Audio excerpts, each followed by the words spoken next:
I spoke with Chile's former ambassador to China, Professor Jorge Heine. I asked him to weigh in on Sheinbaum's historic election, starting with her vow to continue the legacy of her predecessor and mentor, President Obrador. Well, the argument has been made that the President Andrés Manuel López Obrador has somehow been weakening some of the democratic institutions in Mexico. I think that is a bit overblown. I think President Andrés Manuel López Obrador has done something that is very important. He has cut down on poverty in Mexico, which has gone down from something like 52% to 47% during his mandate. And he has done that by enacting social programs that have been very effective, raising the minimum wage, increasing pensions. And it seems to me that the electorate has spoken. Ms. Sheinbaum got 58% of the vote, which is a lot more than even Mr. Manuel López Obrador got 6 years ago. He got 53%. And there's a reason for that. People like what the government has been doing, and they have expressed this support for Mrs. Sheinbaum, Dr. Sheinbaum, who did also a very good job as mayor of Mexico City in the last 2 years.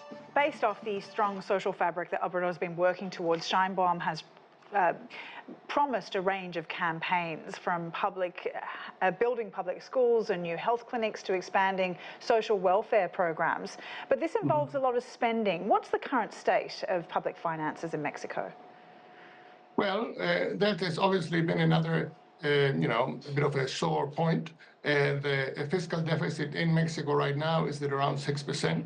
This is obviously very high, and it is obviously something that Mexico will have to deal with. Mrs. Sheinbaum, Dr. Sheinbaum, has also said that she will not raise taxes.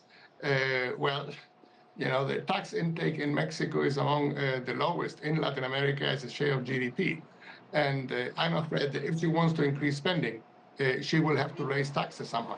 So even with this broad mandate that voters have granted her, Sheinbaum faces significant challenges when she takes office. Cartel violence continues to torment the country, and Obrador's strategy was to address the drivers of crime instead of waging war on criminal groups. Has this strategy failed, given the amount of deaths just in this campaign alone? And will Sheinbaum continue this policy? Well, we'll see. I will say this. She is a scientist with a PhD in energy engineering and is famous for what is known as a data-driven approach to public policy. This is what she has done as mayor of Mexico City, and she managed to bring violence down somewhat in Mexico City. She has also been very effective in bringing violence against women down with a number of very fine-tuned policies. So I think we should be looking for something similar on the larger issue of fighting organized crime, the cartels in Mexico. I would think that her data-driven approach to public policy might yield, in that sense, some good results. You mentioned the taxes are quite low. Mexico is now the largest trading partner of the United States. The currency is so strong it's been labelled the super peso. How will the new president build on Mexico's private sector?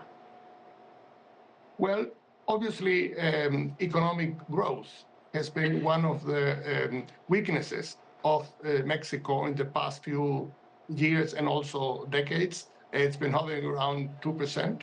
That is obviously insufficient.